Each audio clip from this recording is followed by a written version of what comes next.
अरे वो शैंडी। हाँ तो बोल, क्या हो गया? अरे वो क्या कहें उसे। अरे हाँ बोल क्या।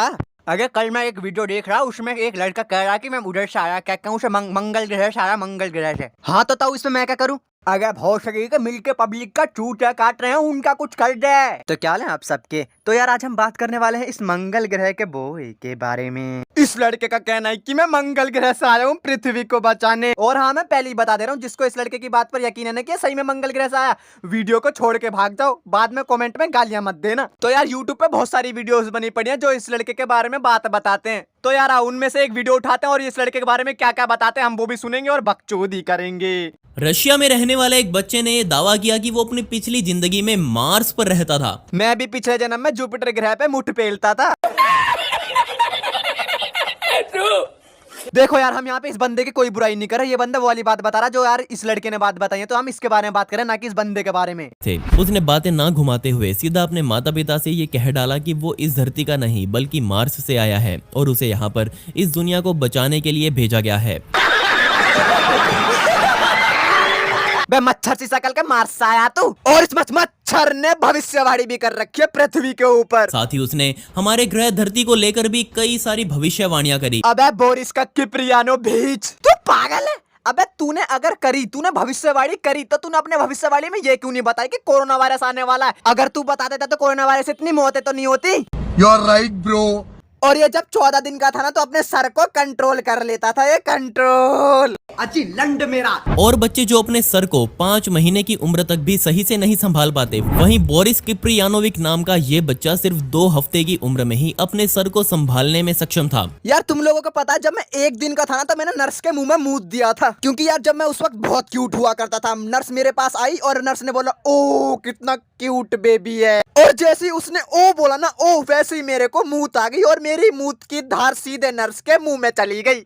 चल झूठा। जैसे ही उसके माँ बाप ने अपने 2 हफ्ते के बच्चे को देखा कि उनका बच्चा खुद अपना सर संभाल रहा है, इधर उधर देख रहा है, उन्होंने उसके अंदर और खूबियां ढूंढनी शुरू कर दी। सबसे पहली बात तो मैं तुम लोगों को बता दूं, मैं बिल्कुल भी यकीन नहीं कर सकता कि एक 14 दिन का बच्चा अपना सिर कंट्रोल कर सकता है। ठीक है चलो एक बार को मान लेते हैं कि वो 14 दिन का बच्चा अपना सर संभाल रहा है। मैंने बोला कि एक बार को मान लेते हैं, एक बार को। और बहनचोद उसके माँ बाप उसके ऊपर और क्या क्या खूबियां ढूंढेंगे। अब 14 दिन का बच्चा बाथरूम में टट्टी करने अकेला थोड़ी ना भाग जाएगा। 14 दिन का बच्चा मूतते समय ये थोड़ी ना बोल देगा कि मेरे को मूत आ रही है। हद कर रहे हैं बहनचोद। और आगे चलकर उन्हें पता लग गया कि उन्होंने एक चमत्कार को ही जन्म दिया है। बोरिस का जन्म सन 1996 में हुआ था और इस बच्चे के जन्म के कुछ ही हफ्तों बाद उसने बोलना तक शुरू कर दिया। और इस बच्चे के जन्म के कुछ ही हफ्तों बाद उसने बोलना तक शुरू कर दिया।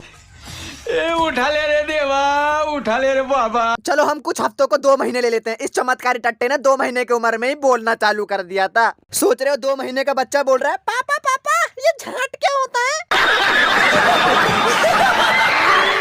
और जब वो 18 महीनों का था तब उसे पता था कि कैसे किसी भाषा को पढ़ना और कैसे कुछ ड्रॉ करना है। ऐसी स्किल्स को देखकर बोरिस ने किंडरगार्टन सिर्फ 2 साल की उम्र में ही शुरू कर दिया। मैं बहनचोद बावड़ा करेगा क्या आज मुझे। जब इसको 18 महीने की उम्र में कोई भाषा लिखना और पढ़ना और ड्रॉ करना आ गया था तो इसको किंडरगार्टन लगाने की जरूरत क्या थी। सीधा 10th क्लास में एडमिशन करवा देते ना इस चमत्कारी टट्टे का। कैसे न कैसे करके एडजस्ट कर ही लेता। फिर एक दिन उसकी एक टीचर को यह महसूस हुआ कि बोरिस को अंतरिक्ष में रुचि रखना बहुत पसंद है। और सबसे कमाल की बात यह थी कि जब उसकी टीचर ने उसके 1 मिनट इस लेडी के होठ देखो, होठ फट रहे टायर की तरह। उस कैंप साइट पर बोरिस की बातें और भी लोग सुन रहे थे और सभी इस बात से हैरान थे कि ये बच्चा बोल क्या रहा है। अरे बोल कुछ भी नहीं रहा है, चूतिया काट रहा है ये। और इसने कहा कि जब वो अपनी पिछली जिंदगी में मार्स पर था तभी उसे ये बता दिया गया था कि वो अब फिर से धरती पर जन्म लेगा। अच्छा और आगे?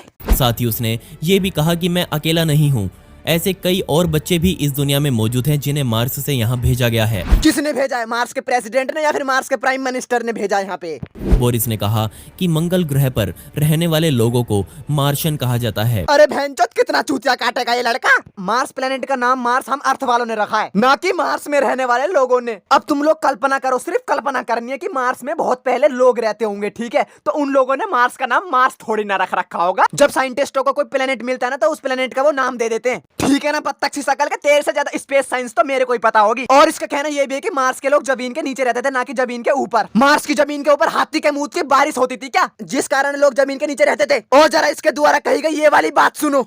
बोरिस के अनुसार मार्स पर रहने वाले सभी लोगों की उम्र 35 साल का होने के बाद बढ़ना रुक जाती है। 35 साल में उम्र रुकने की क्या जरूरत है? 20 साल की उम्र में रुक जाती तो और अच्छा होता। अगर मैं मंगल ग्रह में होता तो बेटा बुढ़ा ही ना होता ही। अब आप सोच रहे होंगे कि कैसे, और सभी लोगों ने उससे यही सवाल पूछा कि ऐसा कैसे संभव हो सकता है। तो उसने कहा कि वो सभी कार्बन डाइऑक्साइड में सांस लेते हैं और जबकि धरती पर रहने वाले यानी कि हम लोग ऑक्सीजन से सांस लेते हैं। बोरिस का कहने का मतलब है कि अगर हम भी कार्बन डाइऑक्साइड से सांस लेंगे तो 35 साल की उम्र में हमारी भी एज बढ़ने रुक जाएगी। तो फिर कार्बन डाइऑक्साइड से सांस लेने की क्या जरूरत है? टट्टी डाइऑक्साइड से सांस लोगे तो तुम्हारी एज कभी बढ़ेगी ही नहीं, हमेशा के लिए अमर बहनचोद। अब हम करेंगे प्यार भरी बात। देखो ये मेरी दादी है, रियली में नहीं है पर मान लो ये मेरी दादी है। धरती पे रह के ये दादी मेरी बुढ़िया हो चुकी है, बुढ़िया। लेकिन मैं अपनी दादी से बहुत प्यार करता हूँ। वो वाला प्यार नहीं, दादी वाला, गर्लफ्रेंड वाला प्यार करता हूँ मैं अपनी दादी से। क्योंकि जब मैंने अपनी दादी की जवानी की फोटो देखी ना तो मेरी दादी ऐसी दिखती है। दादी के होठ, दादी के आंख देख के मेरे को प्यार हो जाता है, प्यार। लेकिन यार दादी तो बुढ़िया हो चुकी है, मैं अपनी दादी से कैसे कर पाऊंगा प्यार? मुझे अपनी दादी से शादी करनी है। फिर मैं भगवान से प्रार्थना करता हूँ कि मेरी दादी का जन्म मंगल ग्रह में हो जाए, मंगल ग्रह में। भगवान मेरी प्रार्थना सुन लेते हैं और फिर मेरी दादी का जन्म मंगल ग्रह में हो गया। और मंगल ग्रह में जन्म लेने का एक फायदा होगा कि मेरी दादी कभी बुढ़िया ही नहीं हुई। 35 साल की एज में उसकी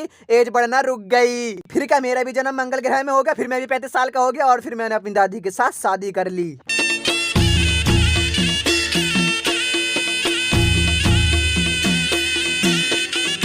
तो बस यार गाइस आज के लिए इतने। अगर तुम लोगों को वीडियो पसंद आए तो लाइक करना, चैनल को सब्सक्राइब करना प्लीज।